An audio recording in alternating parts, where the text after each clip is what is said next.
আসসালামু আলাইকুম সবাইকে। আশা করি সবাই ভালো আছে এবং সুস্থ আছো। আমরা আজকে সলভ করব ঢাকা বিশ্ববিদ্যালয়ে 2024-25 সালের অ্যাকাউন্টিং কোশ্চেনটা। এই অ্যাকাউন্টিং কোশ্চেন শুধু সলভ নয়, এমন ভাবে অ্যানালিসিস করব যাতে করে তুমি একটা পরিপূর্ণ অ্যাকাউন্টিং এর সাজেশন পেয়ে যাও এবং ঢাকা বিশ্ববিদ্যালয়ে কোন কোন প্যাটার্ন থেকে প্রশ্ন হয়, কোন কোন অধ্যায় থেকে কোশ্চেন হয়, তুমি একেবারে নোট করে নিলে এ টু জেড একটা পূর্ণাঙ্গ ধারণা পেয়ে যাবে ইনশাআল্লাহ। ঢাকা বিশ্ববিদ্যালয়ে 24-25 সব থেকে লাস্ট সেশন সেটা কোশ্চেন এসেছিল। প্রথম কোশ্চেনটা দেখার ট্রাই করো। পরিবর্তনশীল ব্যয়, মানে এক কোশ্চেনটা এসেছে আমাদের দ্বিতীয় পত্রের ঠিক নবম অধ্যায় থেকে। দেখতে পাচ্ছ এখানে দেওয়া আছে নিচে কোনটি পরিবর্তনশীল ব্যয়। এখানে একটা জিনিস বলার ভালো, এই যে সিরিয়াল নাম্বারটা, ঠিক আছে, এই যে সিরিয়াল নাম্বারটা এখানে তাহলে 25 কেন? এই 25 নাম্বার সিরিয়াল হওয়ার কারণ একটাই, কারণ হচ্ছে তোমার হিসাব বিজ্ঞানের যে কোশ্চেনটা হয়, ঠিক আছে, ওই কোশ্চেনটা হয় 25 নাম্বার থেকে শুরু হয়, ঠিক আছে। ওকে, 25 থেকে নেক্সট 12টা হয়, এই জন্য আমি এখানে তোমাদেরকে আসলে 25 থেকে রাখা হয়েছে। বলা হয়েছে কোনটি পরিবর্তনশীল ব্যয়, মানে যে ব্যয়টা পরিবর্তন হয় তাকে বলা হয় পরিবর্তনশীল ব্যয়, ঠিক আছে। কোথায় এই পরিবর্তনশীল ব্যয় আসলে কোনটি সেটা তোমার এখানে চেয়েছে। তো একটু ভালো করে দেখার ট্রাই করো সবাই। তো আমরা এই জায়গায় যেই কাজটা করব সেটা হচ্ছে আগে জানবো এখান থেকে কি কি কোশ্চেন হতে পারে, ঠিক আছে। আমরা জানবো কি কি কোশ্চেন হতে পারে। দেখো তাহলে পরিবর্তনশীল ব্যয় এক্সেন্ট, তাহলে কিসের চেয়ে আসবেন? আমার পণ্য যে উৎপাদন, উৎপাদনের সাথে, ওকে, তাহলে আমরা উৎপাদনের সাথে যেইগুলা পরিবর্তন তাকে বলে পরিবর্তনশীল ব্যয়। ওকে, তাহলে পণ্য উৎপাদনের সাথে কি করে? ভ্যারি করে। যেমন তুমি দেখো এখানে বীমা খরচ, একটা পণ্য তুমি কিনছো, সেটার একটা বীমা করছো, ওটা কি কোনো পরিবর্তন হবে না বা এক্সচেঞ্জ হবে না, ওটা সবসময়ের জন্য কি একটা নির্দিষ্ট অ্যামাউন্ট দিতে হবে। ব্যবস্থাপকের বেতন, বেতনটা কিন্তু কি থাকে? প্রত্যেক মাসে নির্দিষ্ট পরিমাণ থাকে। তোর উৎপাদন বেশি হোক বা কম হোক, কখনো বেতনের কি হয় না, টর্চার কিন্তু হয় না, বেতনটা ফিক্স থাকে। ওকে, দেখো প্রত্যক্ষ কাঁচামাল, ওকে ফাইন। সরল অবচয়, আমরা অবচয় নির্ণয়ের সময় একটা রুলস ফলো করি। যদি কখনো সরল রৈখিক ফলো করি তাহলে সরল রৈখিক পদ্ধতিতে অবচয় সৃষ্টি হয়, যদি কখনো ক্রমহ্রাসমান ফলো করি তাহলে ক্রমহ্রাসমানে হবে। এক কথায় অবচয়ের ধারা অনুযায়ী চলবে, এটা কোনো এক্সচেঞ্জ হবে না। ওকে, যে ধারা যেমন হতে পারে যে এই বছরে 10% ধরছি, তা নেক্সট বছরে 15% না, এরকম কিন্তু হয় না। তাই জন্য বলা হয় এটা কখনো পরিবর্তন না। কিন্তু দেখো এই যে প্রত্যক্ষ কাঁচামালটা, এটা কি হয়? উৎপাদন বৃদ্ধি হলে, যদি উৎপাদনটা বাড়ে, উৎপাদনটা যদি কখনো বৃদ্ধি হয়, তাহলে এই যে কাঁচামালটা, তাহলে কাঁচামালটাও কি বেশি পরিমাণে লাগে। যদি উৎপাদন কখনো হ্রাস হয়, এই কাঁচামালটাও হ্রাস হয়, তাহলে বলতে পারি উৎপাদন বৃদ্ধির সাথে সাথে কাঁচামালটাও কিন্তু বাড়ে। তার মানে আমরা এখানে স্বাভাবিকভাবে বলতে পারি এই যে প্রত্যক্ষ কাঁচামাল, তারপর হতে পারে মজুরি। হ্যাঁ, মজুরি জিনিসটা কি বলতো? মজুরি কি, যত বেশি কাঁচামাল তোমার আসবে, যত বেশি তোমার কি উৎপাদন হবে, তত বেশি মজুরিটা বাড়বে। আর মজুরিটা হচ্ছে কি শর্ট টাইম, আর বেতনটা কিন্তু লং টাইম। তার মানে আমরা বলতে পারি প্রত্যক্ষ কাঁচামালটা এটা উৎপাদনের সাথে সাথে বাড়ে। ওকে, মজুরি, উৎপাদন বাড়লে মজুরি বাড়ে। ওকে ফাইন, উৎপাদন কমলে মজুরি কমে। তো এটা হচ্ছে ভ্যারিয়েবল, কার সাথে? উৎপাদনের সাথে ভ্যারিয়েবল। উৎপাদন বাড়লে এটাও বাড়ে, উৎপাদন কমলে এটাও কমে, তাই একে বলা হয় হচ্ছে কি পরিবর্তনশীল ব্যয়। বুঝতে পারছো? ক্লিয়ার কথা? তার মানে আমরা এতটুকু বুঝলাম পরিবর্তনশীল ব্যয় সে উৎপাদনের সাথে সাথে কি পরিবর্তন হয়। ওকে, এবার আসো এই যে যে ব্যয়টার কথা আমরা শিখলাম, খুব মন দিয়ে খেয়াল করো। এই প্রত্যক্ষ কাঁচামাল, যার আরেক নাম বলা হয় ব্যবহৃত কাঁচামাল। ওকে, যাকে আমরা উৎপাদন ব্যয়ে শিখছিলাম, যেটার এক নাম কি ব্যবহৃত কাঁচামাল, ঠিক আছে, ব্যবহৃত কাঁচামালও বলা যায়। আবার এই যে যে শ্রম মজুরিটা, এটা দুইটা ভার্সন হয়, মনে রাখবা। তো এই মজুরি আরেকটা জিনিস আসে, একে বলে প্রত্যক্ষ মজুরি, ঠিক আছে, প্রত্যক্ষ মজুরি। হ্যাঁ, আরেকটা থাকতে পারে প্রত্যক্ষ মজুরি না থেকে থাকতে পারে প্রত্যক্ষ শ্রম, সেই শ্রমটাও কি উৎপাদনের সাথে সাথে কি ভ্যারিয়েবল। তাহলে প্রত্যক্ষ মজুরি, প্রত্যক্ষ শ্রম, এই সবকিছু উৎপাদনের সাথে সাথে ভ্যারিয়েবল, তাই এগুলা পরিবর্তন হয় উৎপাদনের সাথে, ঠিক আছে। তো এবার একটা জিনিস তুমি খেয়াল করো, এই যে ব্যয়টা, এই কোথা থেকে প্রশ্নটা হলো? তিন প্রকারের ব্যয়। একটা পরিবর্তনশীল তো গেল এক নম্বরে, দুই নম্বরে হচ্ছে আধা পরিবর্তনশীল বা আধা স্থায়ী যাকে বলে, ঠিক আছে, বা মিশ্র। হ্যাঁ, তাহলে আমরা বলতে মিশ্র বা হচ্ছে আধা পরিবর্তনশীল। হ্যাঁ, তিন নম্বর আমরা বলতে পারি হচ্ছে স্থায়ী। বুঝতে পারছো? তার মানে ব্যয়টা সাধারণত তিনটা ভাগে ভাগ করা হয়। একটা হচ্ছে কি পরিবর্তনশীল ব্যয়, একটা হচ্ছে আধা পরিবর্তনশীল ব্যয় বা মিশ্র ব্যয় বলে, আর একটা হচ্ছে স্থায়ী ব্যয়। ওকে, তো মিশ্র ব্যয় বা আধা পরিবর্তনশীল ব্যয় থেকে প্রশ্ন হয়। টেলিফোন বিল, বিদ্যুৎ বিল, এগুলো অর্ধেক কি স্থায়ী থাকে আর অর্ধেক পরিবর্তনশীল, তাইকে বলা হয় মিশ্র বা আধা পরিবর্তনশীল ব্যয়। তাহলে প্রশ্ন হচ্ছে তিনটা সেট আপ থেকে, একটা হচ্ছে পরিবর্তনশীল ব্যয়, মিশ্র বা আধা পরিবর্তনশীল, আর একটা স্থায়ী। আমার মনে হয় তুমি এতটুকু বুঝে গেছো, এখান থেকে প্রশ্ন আসলে আশা করি পারবা। হ্যাঁ, ওকে। তো এই পরিবর্তনশীল, আধা পরিবর্তন, স্থায়ী, এগুলোর জন্য আর কখনো কোনো রকম ভুল না হয় তুমি এগুলো নোট করে নিতে পারো। আই হোপ তোমার পরবর্তী স্টেপে কাজে লাগলে বা কখনো প্রশ্ন আসলে তুমি ইনশাল্লাহ পারবে। নেক্সট আমরা যেই ম্যাথটা দেখছি এটা হচ্ছে অংশীদারি ব্যবসা থেকে এসেছে, ঠিক আছে। 26 নাম্বার কোশ্চেনটা একটু দেখার ট্রাই করি সবাই। বলেছে দুইজন অংশীদার তাদের মুনাফা বন্টন, এক কথায় প্রশ্ন চেয়েছে নতুন, এই দেখো খেয়াল করে, নতুন, খুব ভালো করে দেখো, নতুন অনুপাত, মানে এটা হচ্ছে নতুন অনুপাতের কোশ্চেন, ঠিক আছে। তা নতুন অনুপাত কত হবে? হ্যাঁ, নতুন অনুপাতের কোশ্চেন। হ্যাঁ, তো নতুন অনুপাত বের করার একটা টেকনিক আছে, সেই টেকনিকে বলা হয়, আমি যাদের সাধারণত বলি 3 সেকেন্ডের টেকনিক। হ্যাঁ, টেকনিকটার নাম হচ্ছে 3 সেকেন্ড টেকনিক, মানে 3 সেকেন্ডে তুমি চাইলে এটা বের করতে পারো। তো আমরা 3 সেকেন্ডে বের করব, তার আগে আমরা একটু বুঝবো।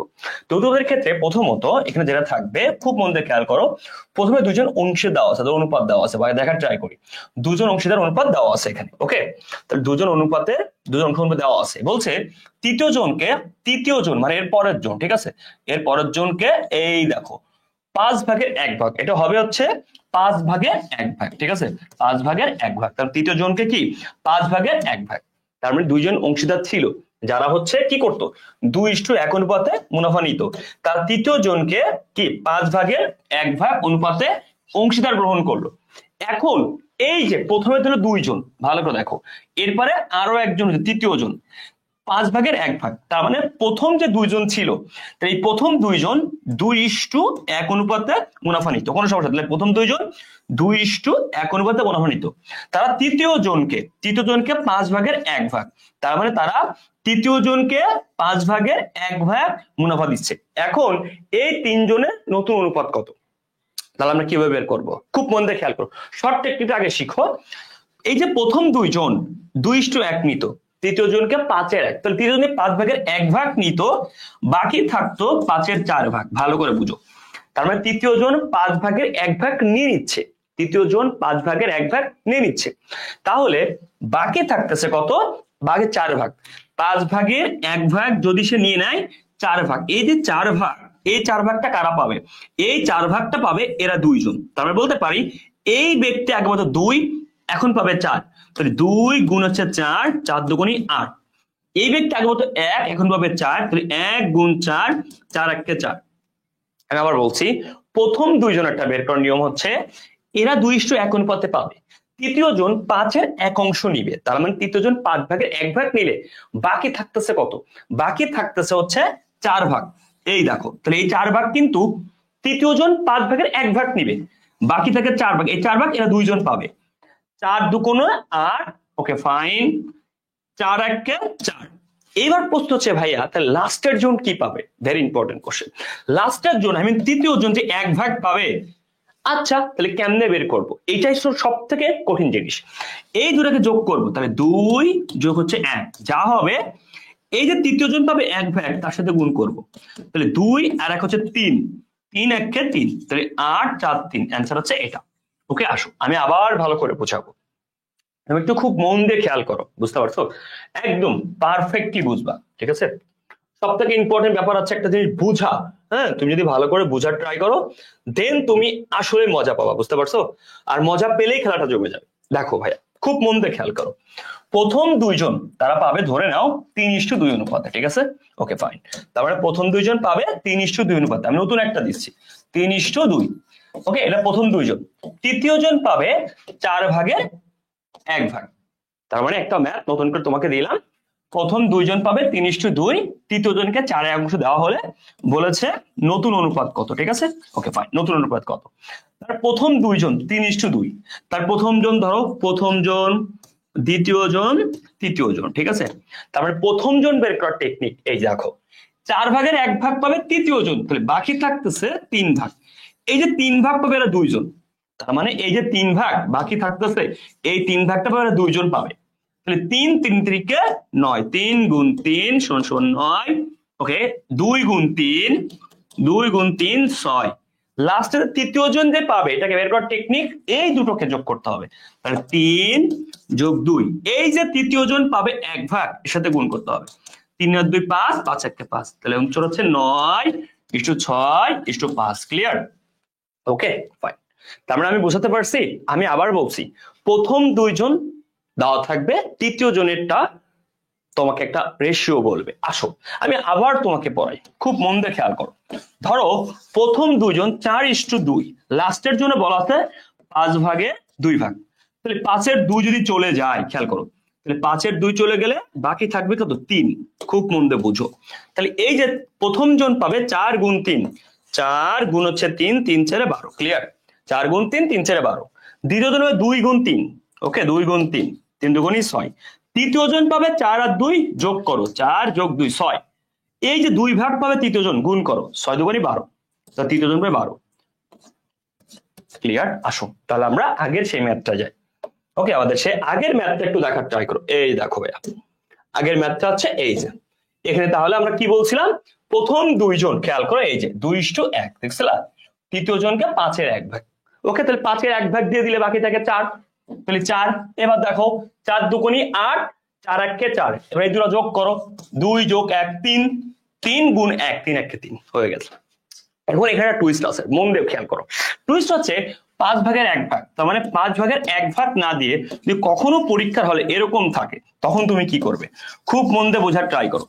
যদি কখনো পরীক্ষার হলে এভাবে থাকে, তখন তুমি কি করবে?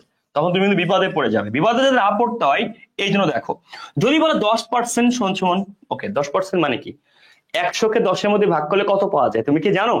100কে 10-এর মধ্যে ভাগ দিলে 10/1 তাহলে 10% যে কথা, 10/1 সে কথা। যদি বলে 20%, তাহলে 20% মানে 5/1। কেন? 100কে 20%, 100-এর মধ্যে 20 কবার যায়? 5 বার, তার মানে 5/1। যদি বলা হয় 25%, 25% 4/1, বুঝতে পারছো? যদি বলে 50%, 50% মানে 2/1, কারণ 50 100 মধ্যে 2 বার চাই। যদি বলে 5%, যদি কখনো 5% বলে, তাহলে 20/1, ঠিক আছে?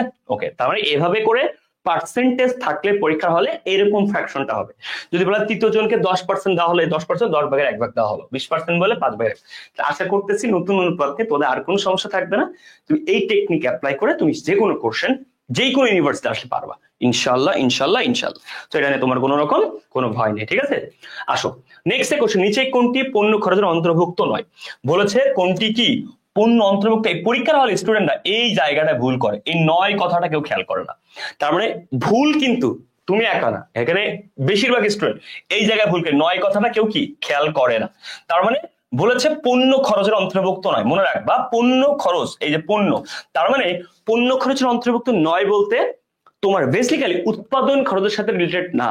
ওকে, তার মানে সহজে মনে রাখবা, এরকম কোশ্চেন যখন হবে মনে রাখবা উৎপাদনের সাথে কি না সম্পর্ক না। তাহলে উৎপাদনের সাথে কি, উৎপাদনের সাথে কি নাই সম্পর্ক না, তাহলে সম্পর্ক না, বুঝতে পারছো? তাহলে পণ্য খরচের সাথে সম্পর্ক না, বা পণ্য খরচের সাথে সংযুক্ত না বা অন্তর্ভুক্ত না, মানে কি না উৎপাদনের সাথে সম্পর্ক না, বুঝতে পারছো? যা উৎপাদন রিলেটেড না। আমরা জানি যে আমাদের এই কোশ্চেনটা এসেছে সেকেন্ড পত্রের, দ্বিতীয় পত্রে তোমার অধ্যায় 7 থেকে, ঠিক আছে? সাথে ওখানে কি আছে, আমরা উৎপাদন ব্যয় করছিলাম, সবার খেয়াল আছে? উৎপাদন ব্যয়ের ক্ষেত্রে আমরা একটা ফ্র্যাকশন বদ্ধ করছিলাম, ব্যবহৃত কাঁচামাল, মুখ্য ব্যয়, কারখানা ব্যয়, এই যায় উৎপাদন ব্যয় বেরিয়েছিল। তাই যে উৎপাদন ব্যয় পর্যন্ত হচ্ছে কি পণ্য সংক্রান্ত খরচ বলা হয়, ঠিক আছে? উৎপাদন ব্যয় পর্যন্ত, ঠিক আছে? ওকে, তাহলে উৎপাদন ব্যয়ের পরেরটু কি আছে? অফিস ও প্রশাসনিক, বুঝতে পারছো? ওকে, এবার আসো কারখানা ভাড়া, ওকে ফাইন, প্রত্যক্ষ মজুরি ফাইন, উৎপাদন সরঞ্জাম, দেখো তো নির্বাহীর বেতন, আচ্ছা ফাইন, এটাও কি কারখানা ভাড়া, কি এই দেখো উৎপাদন পর্যন্ত যায়, তার মানে এটা পণ্য উৎপাদনের সাথে জড়িত, বুঝতে পারছো? দেন তারপরে খেয়াল করো প্রত্যক্ষ মজুরি, এই যে ব্যবহৃত কাঁচামালের মধ্যে থাকে, তাহলে উৎপাদন পর্যন্ত কিন্তু আসে, এই পর্যন্ত কিন্তু আছে। ওকে, অবচয়, এটাও কিন্তু কারখানা অপচয়, ওকে, তাহলে এটাও উৎপাদনের সাথে জড়িত থাকে, আমরা সবাই জানি। কিন্তু এই জায়গা তো নির্বাহী কর্মকর্তার বেতন, আচ্ছা বেতন আর মজুরি পার্থক্য, বেতন কিন্তু ভাইয়া এটা অফিস ও প্রশাসনের মধ্যে যায়, মজুরি কিসের মধ্যে যায়? উৎপাদন খরচ। বেতন হচ্ছে একটা রুলস এন্ড রেগুলেশন থাকে, প্রত্যেক মাসে নির্দিষ্ট অ্যামাউন্ট থাকে, যেটা হচ্ছে তোমার একটা কি রেগুলার মানে নিয়মের মধ্যে চাই, ঠিক আছে? আর মজুরি কি শর্ট টার্ম, এখন পণ্যটা আসছে, এখন পণ্যটা ক্যারি করতে মজুরি দিতে হবে। আর বেতন হচ্ছে সাধারণত অফিস সংক্রান্ত, তারপর হচ্ছে অফিসের মধ্যে থাকে, তো ঠিক আছে, উৎপাদনের সাথে জড়িত, উৎপাদনের সাথে জড়িত কি মজুরি, তো এটা মনে রাখতে হবে। তো তার মানে আমরা বুঝলাম প্রধান নির্বাহীর কর্মকর্তা বেতন, তাহলে বেতনটা হচ্ছে আমার কি অফিস ও প্রশাসনের মধ্যে যায়, ঠিক আছে? এটা হচ্ছে অফিস ও প্রশাসনিক খরচ। আর এটার সাথে কি, এটা ফিক্সড, এটার সাথে উৎপাদন বাড়লে বা কমলে বা পণ্য বেশি আসলে কম আসলে এর সাথে আমার কোনো রকমের সম্পর্ক নাই বেতনের সাথে, বুঝতে পারছো? কিন্তু ভাইয়া মনে রাখবে একটা জিনিস, মজুরির সাথে কিন্তু আমার পণ্যর কি উৎপাদনের বা কাঁচামালের সম্পর্ক আছে। উৎপাদন বাড়লে মজুরি খরচ বাড়ে, অনেক সময় হয়। কাঁচামাল বাড়লে তো তোমার উৎপাদন বাড়ে, আবার কাঁচামাল যত বেশি আসবে মজুরি খরচ বাড়বে, কিন্তু বেতন ফিক্স থাকে, বেতনে কোনো পরিবর্তন হয় না। তাই পণ্য উৎপাদন বা পণ্য খরচের সাথে বা উৎপাদন খরচের সাথে আমার এটার কোনো সম্পর্ক নাই কার বেতনে, বুঝতে পারছো? ক্লিয়ার কথা? এই যে কোশ্চেনগুলো কিন্তু তোমরা ইন্টারে মুখস্থ করছো, বাট ঢাকা বিশ্ববিদ্যালয়ে কিন্তু বুঝে বুঝে অ্যান্সার করতে হবে। তার মানে তুমি বুঝে গেছো কেন আমি বলছি এটার সাথে জড়িত না। ওকে, এখন তোমাদেরকে বলো অনদি পাওনা খরচ, বিক্রয় পরিবহন, এটা কি পণ্য উৎপাদনের সাথে জড়িত বা হচ্ছে উৎপাদন খরচ বা পণ্যর খরচের সাথে জড়িত? উত্তর হচ্ছে না, এটা হচ্ছে কি উৎপাদনের পরবর্তী খরচ, বুঝতে পারছো? তাহলে উৎপাদনের পরবর্তী খরচ কখনোই পণ্য বা উৎপাদন খরচের মধ্যে আসে না। আশা করি ক্লিয়ার, আশা করি তুমি একদম ইন ডিটেইলস বুঝে গেছো। এবার আসো ভাইয়া, এইটা কোশ্চেনটা অনেক ইম্পর্টেন্ট। কোশ্চেনটা কোথা থেকে এসেছে? কোশ্চেনটা বলেছে তড়িৎ সম্পদের পরিমাণ কত টাকা। ভালো করে বুঝো, তড়িৎ সম্পদ আর একটা তারল্য সম্পদ। এখানে 31 ডিসেম্বর 2022 তারিখে আদিত লিমিটেড চলতি সম্পদ, একটা দেশের চলতি সম্পদ, ভালো করে বুঝো, চলতি সম্পদ দেওয়া আছে 1,20,000 টাকা। Okay fine. তারপরে কি দেওয়া আছে? ও চলতি মূলধন দেওয়া আছে, চলতি মূলধন একটা কার্যকরী মূলধন। তড়িৎ অনুপাত দেওয়া আছে 0.5:1। এবার ভালো করে খেয়াল করো সবাই, এখানে তোমাকে আমি বললাম এখানে তড়িৎ সম্পদ, আচ্ছা তড়িৎ সম্পদ আরেক নাম কি? তড়িৎ সম্পদের আরেক নাম হচ্ছে তারল্য সম্পদ, কি তাই না? অনেকে আমরা জানি, হ্যাঁ, তারল্য সম্পদ, তারপর হচ্ছে তড়িৎ অনুপাত, হ্যাঁ, তড়িৎ অনুপাত, তারপর হচ্ছে তোমার অগ্নি পরীক্ষা, অগ্নি অনুপাত, ওকে, অগ্নি অনুপাত, এগুলো হচ্ছে কি তড়িৎ অনুপাতের নাম। তাহলে এই তড়িৎ সম্পদ বের করার একটা টেকনিক হচ্ছে সকল চলতি সম্পদই তড়িৎ সম্পদ, মনে রাখবা। এখান থেকে বাদ দিতে হয় দুটো জিনিস জাস্ট, সমাপনী মজুদ এবং হচ্ছে অগ্রিম ব্যয়। ওকে, তো সমাপনী মজুদ আর অগ্রিম ব্যয় বাদে যত প্রকার চলতি সম্পদ আছে তাকে তারল্য সম্পদ বলে। তাহলে ভাই প্রথম কথা এই দুটো জিনিস বাদে, ওকে, সমাপনী মজুদ আর তারল্য আর অগ্রিম ব্যয়, তার মানে সকল চলতি সম্পদকে তারল্য সম্পদ বলা হয় এক কথায়, শুধুমাত্র দুটো জিনিস বাদে, একটা হচ্ছে সমাপনী মজুদ আর একটা অগ্রিম ব্যয়। তার মানে এই দুটা বাদে সকল চলতি সম্পদকে আমি তারল্য সম্পদ বলতে পারি। প্রথম কথা শেষ। তার মানে আমার এখানে ওইভাবে ম্যাথটা করা যাচ্ছে না, তাহলে ম্যাথটা করে দেখি তড়িৎ অনুপাত আছে। তড়িৎ অনুপাতের সূত্র কি? তড়িৎ সূত্র হচ্ছে তারল্য সম্পদ, আমরা সবাই জানি তারল্য সম্পদ বাই হচ্ছে চলতি দায়, এটা হচ্ছে আমরা সূত্র জানি, ঠিক আছে? তার মানে এইটুকুর নাম কি? আগে আছে তারল্য সম্পদ, পরে চলতি দায়। তাহলে আমি কি বলতে পারি এই যে প্রথম অংশ এটার নাম কি? তারল্য সম্পদ। ওকে, তাহলে আমি বলতেই পারি, সবাই মন দিয়ে খেয়াল করো একটু কাইন্ডলি, এইটুকুর নাম তারল্য সম্পদ আর এই একের নাম চলতি দায়। কেন? এই যে সূত্রটা তারল্য অনুপাত, এটার প্রথমে আছে তারল্য সম্পদ চলতি দায়, তাহলে সূত্রের প্রথমে আছে তারল্য সম্পদ বাই চলতি দায়, তাহলে মানে আমার এইটুকুর নাম তারল্য সম্পদ, একের নাম চলতি দায়। সবাই কি ক্লিয়ার হতটুকু? আই হোপ এখানে কোনো সমস্যা নাই। ওকে, তার মানে একটা জিনিস পাইলাম এখান থেকে, তারল্য সম্পদের অনুপাত, চলতি দায়ের অনুপাত। আসো প্রশ্নে চলতি মূলধন আছে 30,000 টাকা। আচ্ছা চলতি মূলধনটা কেমনে বের হয়? আমরা সবাই জানি চলতি সম্পদ মাইনাস চলতি দায় সমান সমান চলতি মূলধন। ওকে, তাহলে চলতি মূলধন কয় টাকা? 30,000 টাকা। চলতি মূলধন 30,000 টাকা। ভালো করে বুঝি সবাই। তাহলে আমাকে একটু বলো তো সবাই, চলতি সম্পদ একটা অ্যামাউন্ট ছিল, তার থেকে চলতি দায় মাইনাস করেই তো আমার বেরোয়ছিল কি বেরিয়েছিল? চলতি সম্পদ একটা অ্যামাউন্ট ছিল, যার থেকে চলতি দায় মাইনাস করে চলতি মূলধন বেরিয়েছে, রাইট? তাহলে আমি কি বলতে পারি চলতি সম্পদ আছে 1,20,000, এই দেখো 1,20,000, তাহলে 1,20,000 চলতি দায় কত হলে অ্যান্সার হবে 30,000। আবার বলি, সবাই একটু বোঝার ট্রাই করি, চলতি সম্পদ, সবাই একটু বোঝার ট্রাই, চলতি সম্পদ ছিল 1,20,000, তাহলে চলতি সম্পদ আছে দেওয়া আছে 1,20,000, এখান থেকে চলতি দায় কত মাইনাস করলে অ্যান্সার হবে চলতি মূলধন 30,000? I don't know. এখন আমি চলতি দায় কেন বের করবো ভাইয়া?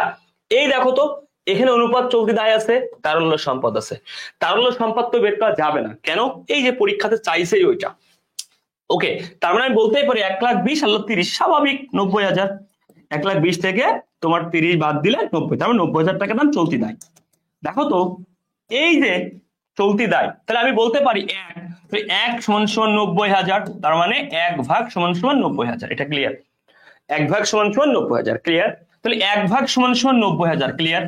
1 ভাগ সমান 90,000 হলে 0.35, আমি বলতে পারি 0.35 সমান সমান কত? .35 মান মানে 35%, কারণ কি 0.10 মানে 10%, তো 10% তুমি 100 দিয়ে ভাগ করো কত বেরোবে? 0.10। তার মানে আমি কি বলতেই পারি 0.35 মানে কি এই 90,000 উপরে 35% করো। 10% করলে কত হবে? 9,000। 10% করলে 9,000, আরো 10% করে 9,000, আরো 10% 9,000, 10, 20, 30, আর 5% মানে 4,500 হয়ে গেল। 9, 9, 3 নং 27, আলো 4,500, 31,500। আচ্ছা আমি পার্সেন্টেজে তোমাকে আবার বুঝাচ্ছি, ঠিক আছে? এত তাড়াহুড়া করার কিছু নেই বা কঠিন কিছু নেই, দেখো ভালো করে সবাই।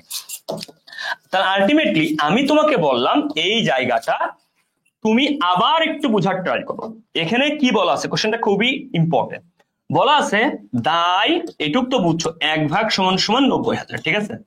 ওকে প্রিয় শিক্ষার্থীরা ভালো করে বুঝো। তার মানে এখানে তড়িৎ সম্পাদ 35.35, 0.35, এটার নাম তড়িৎ সম্পাদ, তোমাকে আমি আগেই বলেছিলাম, মনে আছে? ওই যে প্রথমে কি আছে তড়িৎ সম্পাদ সূত্রের শুরুতে, এই জন্য এটার নাম তড়িৎ সম্পাদ, ঠিক আছে?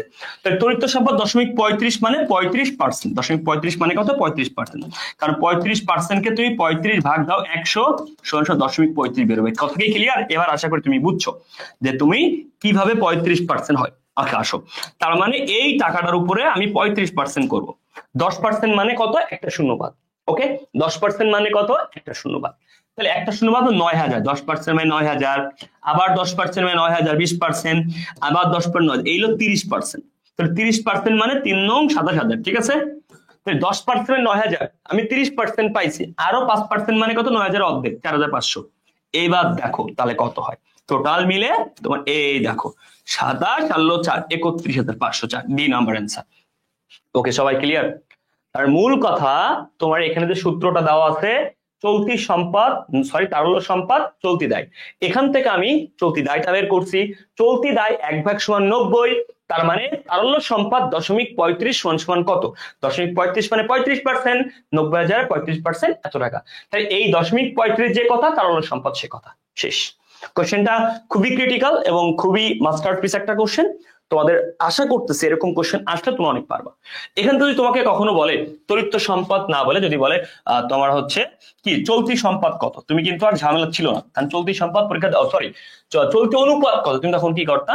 চলতি অনুপাত বললে দেখো তোমার চলতি অনুপাত, তুমি চলতি সম্পদ হচ্ছে কত? 1,20,000। ওকে, আর চলতি দায় কত বেরোইছে? এখান থেকে বেরোইছিল কত? 90,000। 1,20,000 ভাগ 90, শেষ হয়ে যেত অ্যান্সার। ওকে চলতি দায় চলতি অনুপাত বেরো যেত, তোমার এই পার্সেন্টেজ ঝামেলা ছিল না। এরকম প্যাচানো অনেক কোশ্চেন থাকতে পারে, অনেক কোশ্চেন মানে অনেক কোশ্চেন তোমার পরীক্ষাতে হিউজ কোশ্চেন থাকবে, ঠিক এরকম প্যাচান। আই হোপ তুমি পারবা ইনশাল্লাহ। কাদের জন্য আর্থিক বিবরণী প্রাথমিকভাবে প্রস্তুত করা হয়? কাদের জন্য আর্থিক বিবরণী? ভালো করে শোনো, আর্থিক বিবরণী খুব মন দিয়ে শোনো। আর্থিক বিবরণী কাদের জন্য প্রস্তুত করা? মনে রাখবা বাহ্যিক ব্যবহারকারীর জন্য। কেন জানো? প্রতিষ্ঠানের ব্যবহার কি দুই প্রকার, একটা হচ্ছে অভ্যন্তরীণ, যারা কি ভিতরে থাকে, ইংলিশে বলা ইন্টারনাল, ওকে ইন্টারনাল। আর একটা হচ্ছে বাহ্যিক, যারা বাইরে থাকে তাকে বলে এক্সটার্নাল, ঠিক আছে এক্সটার্নাল।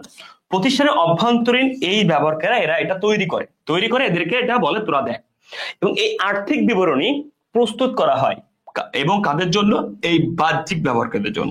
বাহ্যিক ব্যবহারকারী কারা? এটার একটা বড় চার্ট আছে, যেমন প্রতিষ্ঠানে কি বিনিয়োগকারীরা আছে, তারপর শেয়ার হোল্ডারগণ আছে, তারপরে বিভিন্ন বিনিয়োগ কর্তৃপক্ষ আছে, ব্যাংক আছে, আর্থিক প্রতিষ্ঠান, এদের জন্য এই বাহ্যিক ব্যবহারকে তৈরি করা হয়। এবং এই আর্থিক বিবরণী প্রস্তুতকার কিসের জন্য? আমার প্রতিষ্ঠানে কি দিনের হিসাব মিলানোর জন্য। এবার আরেকটা ইনফরমেশন তোমরা শিখো, এই যে আর্থিক বিবরণী IAS ইন্টারন্যাশনাল আর্থিক বিবরণী আর আর্থিক অবস্থার বিবরণী দুইটা কি এক? পরীক্ষাতে কিন্তু ঝামেলা হতে পারে, মনে রাখবা আর্থিক বিবরণী আর্থিক অবস্থা দুইটা কখনোই এক না, বুঝতে পারছো? দুইটা কখনোই কিন্তু এক না, স্টুডেন্ট এখানে ভুল করে। এই আর্থিক ইন্টারন্যাশনাল অ্যাকাউন্টিং স্ট্যান্ডার্ড 01 অনুযায়ী এই আর্থিক বিবরণীর ধাপ হচ্ছে 5টি। তাহলে কয়টি ধাপ? 5টি। তার মানে এই আর্থিক বিবরণীর ধাপ 5টি। নাম্বার 1 বিশদ আয় বিবরণী, আমরা যেটাকে আয় বিবরণী বলে থাকি, ঠিক আছে। নাম্বার 2 মালিকানা সত্ত্ব বিবরণী, কিন্তু সিরিয়ালটা না মিললেও কোনো সমস্যা নেই। নাম্বার 3 নগদ প্রবাহ বিবরণী, নগদ প্রবাহ বিবরণী। নাম্বার 4 আর্থিক অবস্থার বিবরণী, আর্থিক অবস্থার বিবরণী। নাম্বার 5 প্রয়োজনীয় টিকা। তার মানে কি বুঝলাম? তার মানে এই দেখো এখানে দেওয়া আছে, এই দেখো এই যে আর্থিক অবস্থার বিবরণী, এটা হচ্ছে আর্থিক বিবরণীর ধাপ। তাহলে কি বুঝলাম? আর্থিক বিবরণী আর আর্থিক অবস্থার বিবরণী কখনো এক না। আর্থিক বিবরণীর একটা অংশ হচ্ছে আর্থিক অবস্থার বিবরণী, ঠিক আছে। এই টোটালটাকে কি বলে? আর্থিক বিবরণী সমূহ। যদি প্রশ্ন পড়ে আর্থিক বিবরণী কয়টি, দেখো বিবরণী 4টি। সবাই ভালো করে দেখো, বিবরণী কয়টি? বিবরণী 4টি। তাহলে বিবরণী বললে 4টি, টোটাল ধাপ 5টি। ক্লিয়ার? তাহলে মোট ধাপ কয়টি ভাইয়া? মোট ধাপ 5টি। শুধু বিবরণী বললে কয়টি অ্যান্সার করবা? 4টি। শুধু বিবরণী বললে 4টি, আর মোট ধাপ কয়টি? 5টি। তার মানে আর্থিক বিবরণী থেকে যদি প্রশ্ন হয় শুধু বিবরণী, তার অ্যান্সার হবে 4টি। আর বলা হয় মোট ধাপ, মোট ধাপ বললে 5টি। কথা কি ক্লিয়ার? তাহলে মোট ধাপ বললে 5টি হবে, আর শুধু বিবরণী বললে 4টি হবে। Okay fine. তার মানে অভ্যন্তরীণ ব্যবহারকারী কারা? মালিক, পরিচালক, তারপর হচ্ছে তোমার ম্যানেজার, কবির বউ, সুমা আপু, এক কথায়। হ্যাঁ, কতে কোম্পানি কর্মকর্তা, বিক্রয় ব্যবস্থাপক, উৎপাদন ব্যবস্থাপক, সুপারভাইজার, মানব সম্পদ ব্যবস্থা, নিরীক্ষক, পরিচালন পর্ষদ। এটা হচ্ছে অভ্যন্তরীণ ব্যবহার। এরা এগুলো তৈরি করে বহিস্থ ব্যবহার করে দেখে আর্থিক বিবরণী প্রস্তুতে সহায়তা হয়, যার জন্য ওদেরকে ইনফরমেশন গুলা দিয়ে থাকে। বুঝতে পারছো? তার মানে এটা প্রস্তুতি করা হয় এক্সটার্নাল বা বাহ্যিক ব্যবহার করার জন্য। মনে রাখতে হবে। ওকে, এটা হচ্ছে হিসাব বিজ্ঞানের কি উদ্দেশ্য? মনে রাখবা, কি উদ্দেশ্য? প্রধান উদ্দেশ্য। তাহলে এটাই কি আমার হিসাব বিজ্ঞানের প্রধান উদ্দেশ্য বা মূল উদ্দেশ্য। ওকে, বা শেষ উদ্দেশ্য বা শেষ ধাপ। হিসাব বিজ্ঞান প্রক্রিয়ার শেষ ধাপ এটি, প্রধান উদ্দেশ্য এটি, মূল উদ্দেশ্য এটি, আর্থিক বিবরণী প্রস্তুত করা এবং এটা বহিস্থ ব্যবহারদের কাছে সরবরাহ করা। ওকে, হিসাব বিজ্ঞান প্রক্রিয়ার ধাপও শিখে ফেললাম। তাহলে বা প্রথম ধাপ কোনটি? প্রথম ধাপ হচ্ছে লেনদেন শনাক্তকরণ। আর শনাক্তকরণ না থাকলে লিপিবদ্ধকরণ দিতে পারে, কোনো সমস্যা নেই। ওকে, তাহলে কি কনসেপ্ট কি ক্লিয়ার? এখান থেকে অনেকগুলো এমসিকিউ শিখছো না? দ্যাট দ্য ইম্পর্টেন্ট কোশ্চেনটা কোথা থেকে আসছে এবং ওই টপিকসটা তুমি ক্লিয়ার কিনা, তাইলে তোমাকে কোশ্চেন অ্যানালাইসিসে অনেক হেল্প করবে। আশা করি তুমি বুঝতে পারছো। নিজে কোনটি সমাপনী জাবেদা দেওয়ার পরে ক্ষতি, এটা খুব গুরুত্বপূর্ণ। ওকে, সমাপনী জাবেদা, তাহলে সমাপনী দাখিলা থেকে কোশ্চেনটা আসছে। আর সমাপনী দাখিলা কোথায় আছে? তোমার চ্যাপ্টার 7, তার মানে ফার্স্ট পেপারের চ্যাপ্টার 7 এর কার্যপত্র থেকে আসছে। হ্যাঁ, কার্যপত্রের সমাপনী দাখিলা নামে একটা কোশ্চেন আছে, ওখান থেকে আসে। তাহলে এখানে সমাপনী দাখিলা দেওয়ার খতিয়ানের জের কি? শূন্য হয়। তাহলে এটার উদ্দেশ্য কি?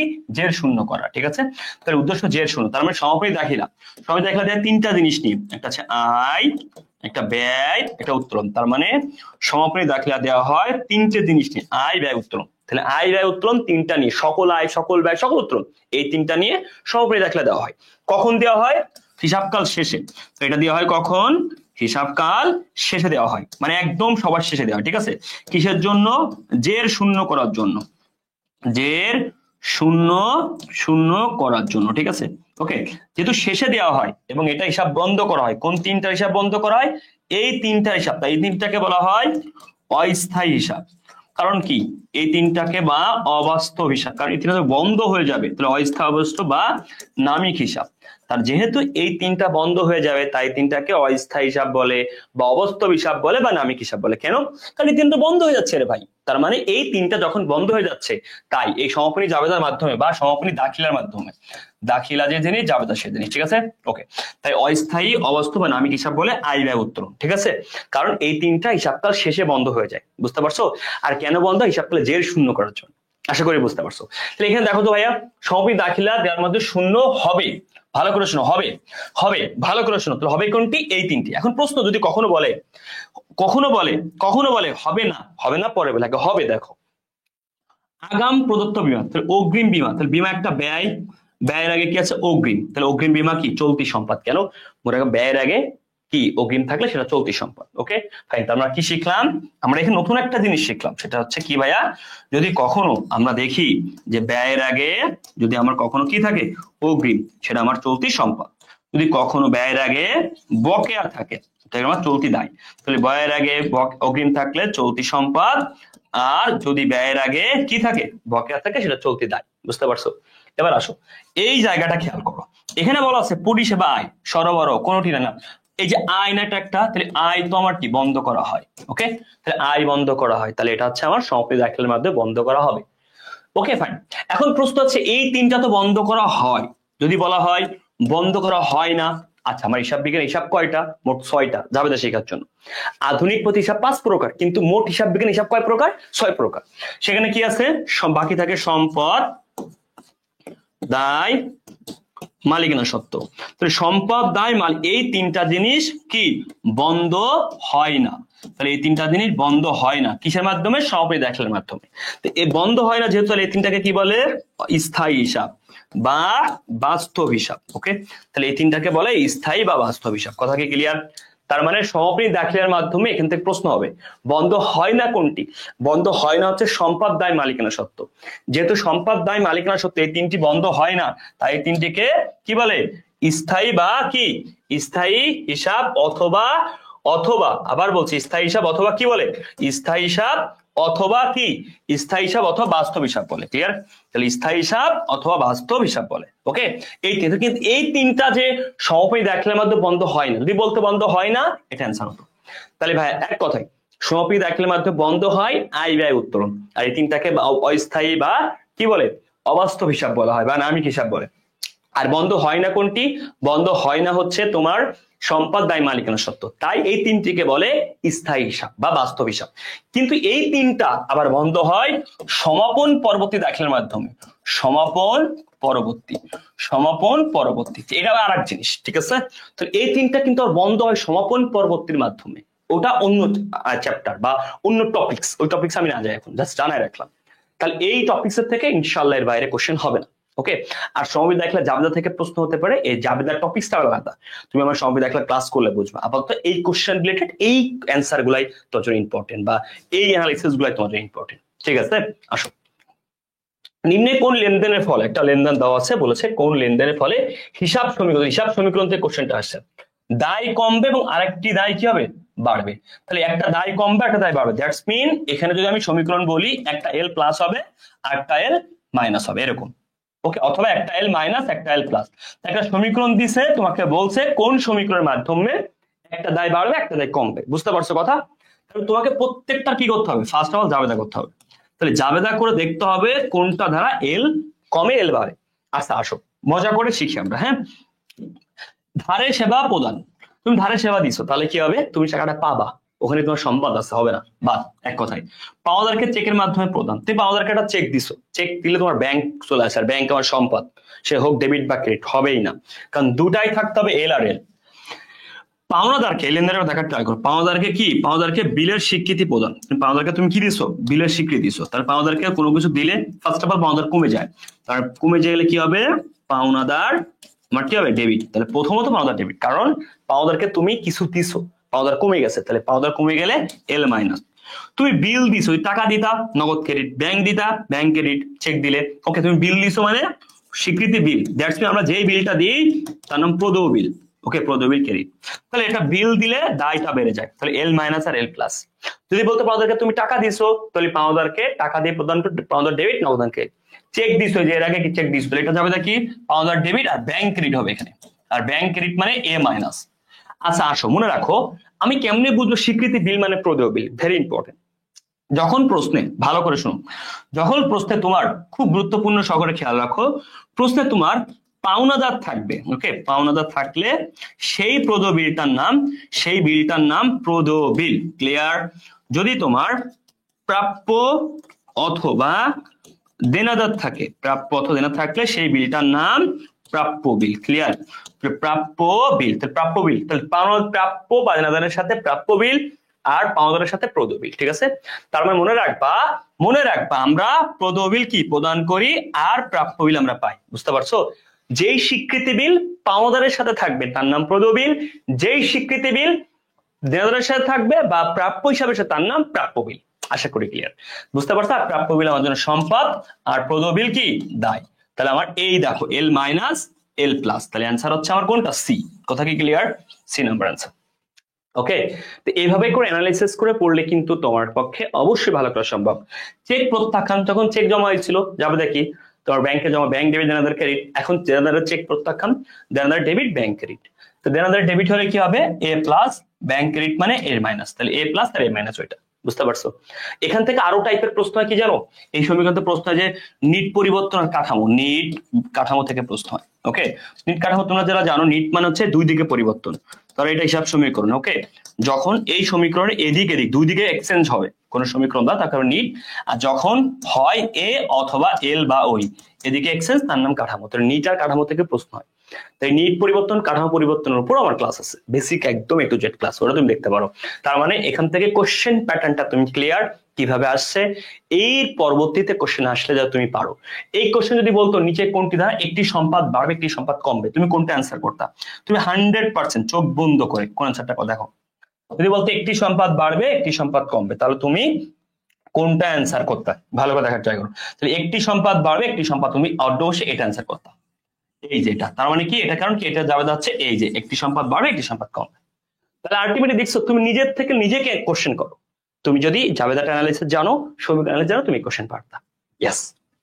আসো এরপরে কি আছে, যদি সমাপনী মজুদ পণ্য কখনো কম হয়, তার মানে সমাপনী মজুদ পণ্য কি আছে? কম। ওকে, ভেরি ইম্পর্টেন্ট কোশ্চেন। এখান থেকে কোশ্চেন দুই টাইপের হয়। নাম্বার 1 তোমাকে বলবে সমাপনী মজুদ, 1 নাম্বার কোশ্চেন, সমাপনী মজুদ কম, কম বা বেশি, এই দুই টাইপের কোশ্চেন হয়।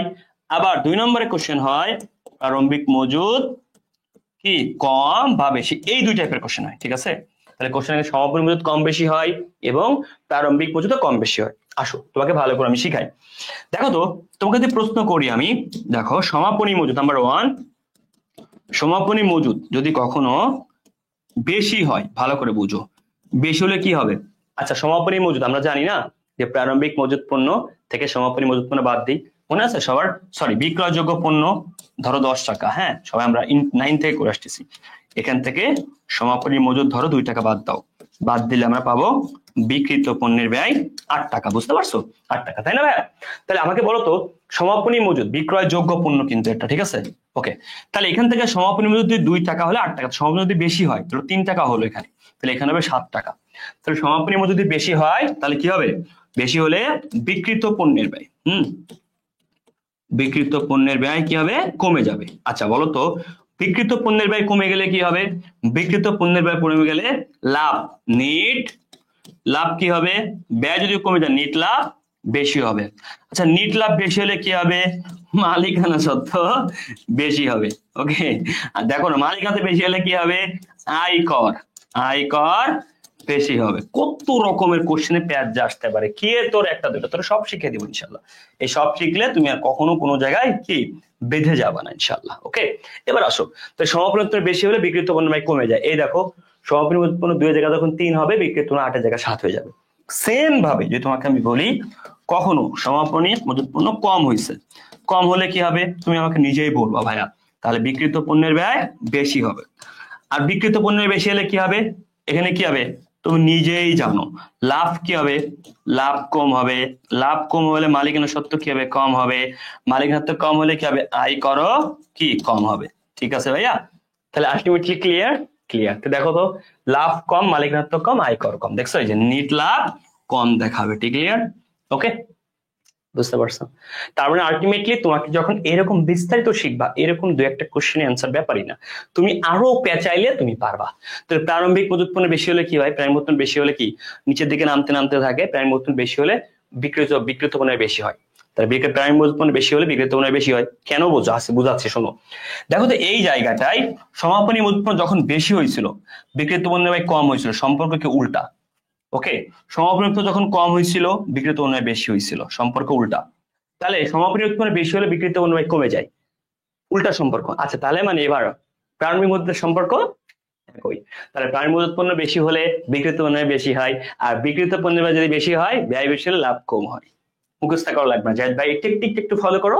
প্রারম্ভিক মজুদ পণ্য বেশি হলে বিক্রিত পণ্য বেশি হয়, বিক্রিত পণ্য বেশি হলে লাভ কম হয়, আয়কর কম হয়, মালিকানা সত্ত্ব কম হয়। আচ্ছা আসো দেখো, প্রাণী মজুদ পণ্য কম হলে বিক্রিত পণ্য কম হয়, আর ব্যয় কম হলে লাভ বেশি, মালিকানা বেশি, আয়কর বেশি। বুঝতে পারছো? এই শেষ। তার মানে 4টা এমসিকিউ তুমি এখানে শিখলা। শুধু 4টা এমসিকিউ 8 প্রকার আসতে পারে। সমাপনী উৎপন্ন কম বেশি, বিক্রিত আর প্রাণী মজুদ পণ্য কম বেশি, আবার এটার আবার 2 রকম ভার্সন। এখান থেকে যে অনেকগুলো অপশন শিখলাম, A to Z ক্লিয়ার। এই টপিক থেকে প্রশ্ন আসলে তুমি আর কোনো জায়গায় আটকাবে না ইনশাআল্লাহ, শুধু নোট করে রাখবা। ঠিক আছে? প্রাণী মজুদ পণ্য বিক্রিত আর বিক্রয়যোগ্য পণ্য, খুব সিম্পল একটা প্রশ্ন, ভালো করে খেয়াল করে দেখো। এই কোশ্চেনটা কি বলেছে এখানে? বিক্রিত পণ্যের ব্যয়। ভালো করে দেখো। ওকে, সবাই একটু মন দাও কাইন্ডলি। ঠিক আছে, কোশ্চেনটা একটু পড়ার ট্রাই করো। এরকম কোশ্চেন তোমরা এসএসসি তো অনেক সলভ করছো। ঠিক আছে, তোমরা হয়তো ভুলে গেছো যে ভাইয়া এসএসসি কখন সলভ করছি, তোমরা নিজেরাও ভুলে গেছো। ঠিক আছে, এই কোশ্চেনে প্রথম হচ্ছে বিক্রয়যোগ্য পণ্যের ব্যয়। দেখছো এই দেখো, তারা সবাই জানে বিক্রয়যোগ্য পণ্য কেমন। এবার বিক্রয়যোগ্য পণ্য থেকে আমরা জানি সমাপনী মজুদ বাদ দিলে আমরা কি পাই? বিক্রিত পণ্যের ব্যয়। এইটা আমরা সবাই জানি। ওকে, বিক্রিত পণ্যের ব্যয় পাই। তাহলে এখানে আমার এই সমাপনী মজুদটা কি আছে? প্রাণী মজুদ সমাপনী 2 নম্বরে 30,000 টাকা সমাপনী মজুদ, এই নাও 30,000 টাকা। তাহলে আমার বিক্রিত পণ্যের ব্যয় কি আছে দেখো তো? বিক্রিত পণ্যের ব্যয় আছে কত? এই যে 70,000। আর তুমি নিজেই বলো তো ভাইয়া, এই যে উপরে এইখানে তো নাই, কত হলে তার থেকে এটা মাইনাস চিহ্ন, তার মানে 30,000 বাদ দিলে অ্যান্সার 70। তার মানে বলতে চাচ্ছি উপরে কত হলে, আই রিপিট, সবাই একটু বোঝার ট্রাই করো, উপরে কত হলে, আই রিপিট, আমি বলতে চাচ্ছি উপরে কত হলে তার থেকে 30,000 মাইনাস দিয়েছে 70। তাহলে আমি ধরি উপরে যে কি হবে, একটু বেশি হবে, তাহলে 80 থেকে 30 বাদ 70 হয় না? অথবা 30 আর 70 যোগ করো, এই দেখো 1 লক্ষ।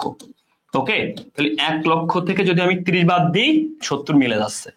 অথবা উপরে দেখো 50 থেকে 30 বাদ দেওয়া হয় না, এই 90 থেকে 30 বাদ দেওয়া হয় না, 1 লাখ থেকে উপরে ধরো 1 লাখ অ্যান্সার, 30 বাদ দেওয়া মিলে গেছে, এটা অ্যান্সার। তার মানে অপশন দেখে দেখে করা যাবে, বুঝতে পারছো? তুমি অপশন দেখেও করতে পারবা, কথা ক্লিয়ার? ওকে, তাহলে অপশন, তাহলে এই যে স্টেপটা কই পাইলাম, ভেরি ইম্পর্টেন্ট কোশ্চেন, মনে রাখবা এটাকে আমার টেকনিক অনুযায়ী বলে স্টেপ 3। যদি কখনো আমার আর্থিক অবস্থার বিভিন্ন ফুল ক্লাস করে থাকো, দেওয়া আছে আমার ইউটিউব প্লেলিস্টে, তখন তুমি বুঝবা স্টেপ 3 মানে কি। মানে এটা তুমি যখন ইন্টারে বা এসএসসি তে পড়ছো তখন তুমি এটা পড়ছো, কিন্তু যে প্রারম্ভিক মজুদ, তারপরে পড়ছো কি যোগ কৃত পণ্যের ব্যয়, তারপরে নিট করায় যোগ করে পাইসা বিক্রয়যোগ্য পণ্য, সেই বিক্রয়যোগ্য পণ্য থেকে সমাপনী মজুদ বাদ দিলে বিক্রিত পণ্যের ব্যয়। ওই স্টেপটাকে আমি এখানে কাজে লাগাইছি, বুঝতে পারছো? উল্টা প্রসেস। অনেকে কি করে, সূত্র মুখস্থ করে। সূত্র মুখস্থ করা লাগবে না ভাই, এইখানে কত ছিল তার থেকে 30 বাদ দিলে অ্যান্সার 70, দেখবে মিলে গেছে। ওকে, এই 3টা টাইপের প্রশ্ন এখান থেকে হতে পারে, এটাও চাইতে পারে। তাহলে উপরে এটা থাকবে, এটা থাকবে, তাহলে এখান থেকে কত বাদ দিলে অ্যান্সার এটা হয়ে গেল। নিচে এটা তাও বের করতে পারবা, তো সূত্র মুখস্থ আর দরকার নেই, জাস্ট অঙ্কের স্টেপটা বসাবা, করবা, শেষ। আসো, নিজে কোনটি কোম্পানির শেয়ার হোল্ডারের অংশ নয়, মনে রাখবা শেয়ার হোল্ডারের অংশ নয়। এই যে স্টুডেন্টগুলো এখানে ভুল করে, সব থেকে বেশি ভুল করে স্টুডেন্ট এখানে। স্টুডেন্টরা এখানে এই নয় কথাটা খেয়াল করে না। ওকে, শেয়ার হোল্ডারের অংশ নয়, এই নয় কথাটা খেয়াল রাখবে, এটা পরীক্ষা হলে প্রচন্ড পরিমাণে ভুল হয়। ওকে, দেখো এখানে খুব গুরুত্বপূর্ণ, শেয়ার হোল্ডারদের অংশ নয় মানে কি, যারা শেয়ার হোল্ডাররা কি পাবে, বুঝতে পারছো? সংরক্ষিত মুনাফা এটা পাই, মানে এটা হচ্ছে আরেকটা অবন্টিত মুনাফা। অবন্টিত মুনাফা যেটা প্রতিষ্ঠানে কি থাকে, জমা থাকে, মানে কোথা থেকে জমা রাখা হয়, লভ্যাংশ থেকে। কোম্পানি প্রতি বছর লভ্যাংশের একটি অংশ কি করে, বন্টন করে, কাদের মধ্যে, শেয়ার হোল্ডারদের মধ্যে, ঠিক আছে? আরেকটি অংশ বন্টন করে না, বন্টন করে না, বন্টন না করে সেটা কি করে, রেখে দেয়, জমা রাখে, কাদের জন্য, পরবর্তীতে দেওয়ার জন্য, তাকে বলা হয় সংরক্ষিত মুনাফা বা অবন্টিত মুনাফা, ঠিক আছে? ওকে, আরেকটা হচ্ছে রক্ষিত মুনাফা। সংরক্ষিত মুনাফা, রক্ষিত মুনাফা বা হচ্ছে অবন্টিত মুনাফা। সাধারণ সঞ্চিতি এটাও মূলধনের অংশ, এটাও কোম্পানি ভবিষ্যতের জন্য কি জমা রেখে দেয়। ওকে, নিট যখন বন্টন করা হয় দুইটা অংশ, একটা সঞ্চিতি রাখা, একটা লভ্যাংশ আকারে বন্টন করে, এটাও মুনাফা থেকে রাখা হয়। মূলধন সুদ এটাও রাখা হয়, কিন্তু শেয়ার বিনিয়োগ, আচ্ছা বিনিয়োগ কি, এই বিনিয়োগটা কে করে, শেয়ার মালিক। তার মানে একজন শেয়ার মালিক, সে শেয়ারে বিনিয়োগ করছে। ওকে, একজন শেয়ার মালিক, একজন শেয়ার মালিক, তার মানে একজন শেয়ার মালিক, সে কি করছে, শেয়ারে বিনিয়োগ করছে। তোমার সমস্যা কি? তাহলে শেয়ার মালিক শেয়ারে বিনিয়োগ করছে, এটা তার পার্সোনাল ব্যাপার, তার ইনভেস্টমেন্ট। তাহলে শেয়ার মালিক শেয়ারে বিনিয়োগ করছে, যে কোনো ব্যক্তি করতে হবে, এটা হচ্ছে প্রতিষ্ঠানের শেয়ারহোল্ডারের অংশ নয়। কেন? শেয়ারহোল্ডার অংশ বলতে কোম্পানি থেকে তারা কি কি পাবে, তারা কোম্পানির কাছে তার কি কি জিনিস আছে। ওকে, যেমন হতে পারে নিট মুনাফা, তারপর হচ্ছে তোমার শেয়ারহোল্ডারদের সঞ্চিতি মুনাফা যা দেওয়া আছে এখানে, কিন্তু শেয়ার বিনিয়োগ তো তার পার্সোনাল অ্যামাউন্ট, তার পার্সোনাল বিনিয়োগ, এটা প্রতিষ্ঠানের না। দ্যাটস মিন এটা কি প্রতিষ্ঠানের সাথে শেয়ার মালিকের কোনো সম্পর্ক নেই, এটা হচ্ছে শেয়ার বিনিয়োগের, যে ব্যক্তি বিনিয়োগ করে তার পার্সোনাল অ্যাসেট। ওকে, তার পার্সোনাল কখনোই প্রতিষ্ঠানের সাথে রিলেটেড। তাই শেয়ার হোল্ডার শব্দ বলতে শেয়ার হোল্ডারগণ কোম্পানি থেকে কি কি পাবে, বা তার কি কি জমা আছে ওখানে, বা তার কি কি কি কাটিং হবে। ওকে, এইটা হচ্ছে একজন শেয়ার বিনিয়োগকারীর পার্সোনাল জিনিস। ওকে, এটা সাথে আমার প্রতিষ্ঠানের কোনো রিলেশন বা সম্পর্ক নাই। ওকে, বুঝতে পারছো? তাহলে শেয়ার বিনিয়োগটা এর অংশ নয়। পরীক্ষাতে এরকম আরেকটা অপশন থাকতে পারে, নিচে কোনটি শেয়ার হোল্ডারের অংশ নয়, তাহলে অংশ বললে কি অন্য ভ্যারাইটিস থাকতে পারে, মূলধন সঞ্চিত অংশ, এটাও অংশ, এটা অংশ। তখন অপশনে কি থাকবে, 3টা থেকে ভ্যারাইটিস, আর ধরো মূলধন সঞ্চিতি আছে, তখন মূলধন সঞ্চিতি নিতে হবে। দেখো কোশ্চেন গুলো থিওরিটিক্যাল, কিন্তু কোশ্চেন গুলো অনেক চাপ, অনেকটা টাফ, তাই না? টাফ কেন? কারণ তোমরা তো এখনো ইন ডিটেল যদি না পড়ো তাহলে টাফ। এটার উপর আমার স্পেশাল ক্লাস আছে, প্রত্যেকটা অধ্যায়ের বিস্তারিত যখন তুমি ক্লিয়ার করবা, এগুলো তোমার ক্লিয়ার হয়ে যাবে, কোনো চাপ নেই। একটি কোম্পানি মালিকানা সত্ত্ব পরিবর্তন হবে না, তাহলে মালিকানা সত্ত্ব পরিবর্তন হবে না কথাটা খেয়াল রাখো, তাহলে মালিকানা সত্ত্ব পরিবর্তন হবে না বলছে, ঠিক আছে। তার মানে হবে না, না নো, ওকে, মানে সম্ভব না হওয়া, ঠিক আছে। তাহলে দেখো মালিকানা পরিবর্তন হবে না মানে কি, তার মানে এক কথায় মালিকানা সত্ত্ব মানে ওই কি, ওই কি টাচ করবে না, ওইকে সেটা টাচ করবে না, টাচ করবে না, করবে না, এক কথা ওইকে টাচ করবে না, অথবা একটা ওই মাইনাস হবে একটা প্লাস হবে, একই জিনিস। তাহলে মাইনাস আর প্লাস মানে কি, আলটিমেটলি জিরো। আর একটা ওইকে টাচ করবে না, একই। তাহলে আসো লভ্যাংশ ঘোষণা, রাইট শেয়ার ইস্যু, কোম্পানির শেয়ার, পরিচালক ঋণ প্রদান, ভালো করে বুঝো। দেখো তো এই জায়গা খুব মন দিয়ে খেয়াল করো, লভ্যাংশ ঘোষণা করলে কি হয়, কোম্পানির অবশ্যই মুনাফা হ্রাস পায়, মূলধন থেকে তো এটা পরিবর্তন হবে। Right share issue, share issue করলে তো হয় মূলধনের সাথে সম্পর্ক, কোম্পানির শেয়ার ইস্যু হয়। ঋণ, এই যে পরিচালক ঋণ প্রদান, আচ্ছা পরিচালক ঋণ দেওয়া হয়েছে, ঋণ তো একটা দায় রে ভাই, তাহলে দায় এটা এল, এর সাথে আমার কি ওইর কোন রকমের কোনো সম্পর্ক নাই, ক্লিয়ার। এর সাথে ওইর কোন রকম কোন সম্পর্ক কি নাই, দ্যাটস মিন এটার সাথে কোন রকম কানেকশন নাই। তাহলে পরিচালকদের ঋণ প্রদান এটা হচ্ছে আমার দায়, এটার সাথে আমার ওইর কোনো ফাংশন নাই। কিন্তু এখানে প্রত্যেকটা কি লভ্যাংশ ঘোষণা করলে কি হয়, মুনাফা থেকে দেওয়া হয়, তাহলে মুনাফা দিলে কি ওই কমে যায়, হ্রাস পায়। রাইট শেয়ার, শেয়ার ইস্যু করলেই কি হবে, শেয়ার ইস্যু মানেই মালিকানাত্ব বাড়ে, যে কোনো শেয়ার ইস্যু হোক মালিকানাত্ব কি বৃদ্ধি পায়, তার মানে আমার শেয়ার ইস্যুর সাথে মালিকানাত্ব সম্পর্ক আছে, দ্যাটস মিন কি ওই সম্পর্ক আছে, বুঝতে পারছো, ঋণের সাথে কোনো সম্পর্ক নাই। আবার এই কোশ্চেন অ্যান্সার এরকম হতে পারতো, bonus share issue, bonus, bonus share issue, বুঝতে পারছো, বোনাস শেয়ার ইস্যু। এখন বলবে বোনাস শেয়ার ইস্যু কেন, মনে রাখো বোনাস শেয়ার ইস্যুর ফলে কি হয়, বোনাস শেয়ার ফলে মালিকানা সত্ত্বের কোনো পরিবর্তন হয় না, কারণ ওই মাইনাস ওই প্লাস, কারণ এটা হচ্ছে বর্তমান শেয়ার মধ্যে দেওয়া হয়, তাহলে একবার মালিকানা হ্রাস হয় একবার প্লাস হয়, বুঝতে পারছো। কেন এটা যাবে হচ্ছে কি জানো, মুনাফা থেকে দেওয়া হয়, সংরক্ষিত মুনাফা থেকে দেওয়া, মুনাফা ডেবিট বা জমাকৃত মুনাফা ডেবিট, জমাকৃত মুনাফা ডেবিট, একটা হচ্ছে কি শেয়ার মূলধন ক্রেডিট, বুঝতে পারছো। এই জন্য ওই মাইনাস আর ওই প্লাস, আর এই জন্য এটা মালিকানার সাথে কোনো পরিবর্তন হয় না। আর এটা দেওয়া হয় কি বর্তমান যে শেয়ার হোল্ডার থাকে তাদের মধ্যে, আবার বলা হয় যারা পুরাতন শেয়ার হোল্ডার, বর্তমান পুরাতন অর্থাৎ এক্সিস্টিং, এক্সিস্টিং শেয়ার হোল্ডার, ওকে, তাদের মধ্যে দেওয়া হয়। তাই এটার কারণে কোন রকম কি তোমার শেয়ারের মালিকানা পরিবর্তন হয় না, কিন্তু শেয়ার মূলধনটা বৃদ্ধি পায়। তাই আর এটার কারণে শেয়ার মূলধন বৃদ্ধি পায়, তাই ওই প্লাস, যেহেতু এটা দেওয়া হয় right share, sorry bonus share বা কি ফ্রিতে শেয়ার, ওকে, বা অধিবৃত্ত শেয়ার, এটা দেওয়া হচ্ছে জমাকৃত মুনাফা থেকে বা অবন্ডিত মুনাফা থেকে বা সংরক্ষিত মুনাফা থেকে, জমাকৃত মুনাফা অথবা সংরক্ষিত মুনাফা থেকে, ঠিক আছে। তাই এটার জন্য কোনো কি মালিকানা সত্ত্বের পরিবর্তন হবে না, এটা তো নিজেদের মধ্যে দেওয়া হয়, পুরাতন শেয়ারের মধ্যে দেওয়া হয়, ওকে। এটাও অ্যান্সার হতে পারে যদি থাকতো, আশা করি ক্লিয়ার হয়েছে। 2024-25 সালের লাস্ট কোশ্চেন, লাস্ট কোশ্চেন আছে 2/10 নিট 30 750 টাকার পণ্য বাকিতে করা। মনে রাখবা প্রথমত ইম্পর্টেন্ট হচ্ছে ফেরত আসছে, ফেরতটা দেখো সম্পূর্ণ অর্থ পাওয়া গেছে আছে, এই যে এখানে অনেক সময় ঝামেলা করে, মনে রাখবা এখানে বলে অর্ধেক বলে, অনেক স্টুডেন্ট এখানে অর্ধেক বলে, এখানে ভুল করে যায়, খেয়াল রাখবা, হ্যাঁ। আর একটা 750 টাকার পণ্য, ওকে ফাইন। প্রথমে দেখো 2/10 নিট 30 মানে এটার কন্ডিশন মানে কি, 2/10 নিট 30 মানে যদি টাকাটা 10 দিনের মধ্যে পরিশোধ করতে পারো তাহলে 2%, এটার নাকি নগদ বার্তা, তার মানে 2 দিনের মধ্যে পরিশোধ করো 2% নগদ বার্তা, অথবা এই 30 মানে ধারের সময়, তার মানে তোমাকে 30 দিনের মধ্যে পরিশোধ করতেই হবে, তখন তুমি কোনো বার্তা পাবা না, বাট তোমাকে 10 দিনের মধ্যে পরিশোধ করতেই হবে, কথা কি ক্লিয়ার, তোমাকে 10 দিনের মধ্যে পরিশোধ করতেই হবে। তাহলে দেখো ফেরত 250 টাকা, তাহলে মাইনাস ফেরতটা আগে বাদ দিব, থাকে 700। এই 700 টাকা তুমি তুমি কিনছো 13 আর 23, তার মানে 10 দিন, ওকে পারফেক্ট, তুমি বার্তা পাবা 700 টাকার উপর 2% বার্তা, 2%। স্যার ফেরত থেকে আগে বাদ দিব, জি ভাইয়া ফেরত আগে বাদ দিবা, কারণ যেটা নাই তার উপরে তুমি কেন বার্তা ধরবা বা কেন সেটা হিসাব করবা, তাই না, ওকে। তাহলে ফেরতটা আগে বাদ দিবা, ওকে। তাহলে 700 টাকা 10% কেমনে করবা, আগে দেখো 10% মানে একটা শূন্য বাদ, 10% 70, 1% মানে কি মনে রাখবা, এটা মানে 10%, ওকে। 1% মানে কি জানো, 1% মানে দেখো 70 ভাগ 10, 10 দিয়ে ভাগ মানে লাস্টের সঙ্গে সঙ্গে দশমিক, ঠিক আছে। তাহলে 1% মানে 70, 10 দিয়ে ভাগ দিলে কত 7.0, দ্যাটস মিন হচ্ছে 1% এর 7। আবার বলতেছি 10% 70, তাহলে 10 দিয়ে ভাগ দাও লাস্টের অঙ্কের সঙ্গে দশমিক, এই দশমিক, তাহলে 7.0 মানে 7, তাহলে 1% সমান 7, তাহলে 10% কত 70, ভালো কথা, 1% পাইছি কত 7, 1% 7, 2% কত হবে 7-এর ডাবল, তাহলে 14, তাহলে 14 হচ্ছে বারটা, কি চাইছে এখানে টাকা চাইছে, বারটা চাইনি, তার মানে 700 থেকে 14 বাদ দাও, অ্যান্সার হচ্ছে এটা, ওকে ক্লিয়ার। 10 বাদ দিলে হবে 690, 4 বাদ দিলে 686। আবার বলছি 10% মানে একটা শূন্য বাদ 700, 70, 1% মানে 10 দিয়ে ভাগ দাও, লাস্ট সংখ্যা দশমিক, তাহলে 1% মানে 7। 1%-এর 7 তো 2% 14, এই 14 টাকা বার্তা। যদি বলতো এবারটার নাম কি, নগদ বার্তা। যদি বলতো এবারটার নাম কি, নগদ বার্তা। নগদ বার্তা কত, অ্যান্সার 14। ওকে, নগদ বার্তা কত, অ্যান্সার 14। যদি বলতো বার্তার পরে কয় টাকা পাওয়া যাবে, তাহলে অ্যান্সার হচ্ছে 686 টাকা। যদি এখানে কারবারি বার্তা থাকতো, ভেরি ইম্পর্টেন্ট কোশ্চেন, 750 - 50, 700। ধরো কারের 10% আছে, তাহলে আগে এরপরে কারবারটা 10% করতাম। 10% ধরো 70 বাদ দিলে হবে 630। এবার এই 630 এর উপর 2% করতাম। কথা ক্লিয়ার? তার মানে কারবারি বার্তা থাকলে আগে কারবারি বার্তা, তারপরে নগদ বার্তা। আশা করি তুমি ক্লিয়ার হয়েছো। সো প্রিয় শিক্ষার্থীরা, এখান থেকে কয় রকম কোশ্চেন থাকতে পারে, খুব মন দিয়ে খেয়াল করবা। এখান থেকে কোশ্চেন থাকতে পারে, ভালো করে বুঝো, ঠিক আছে?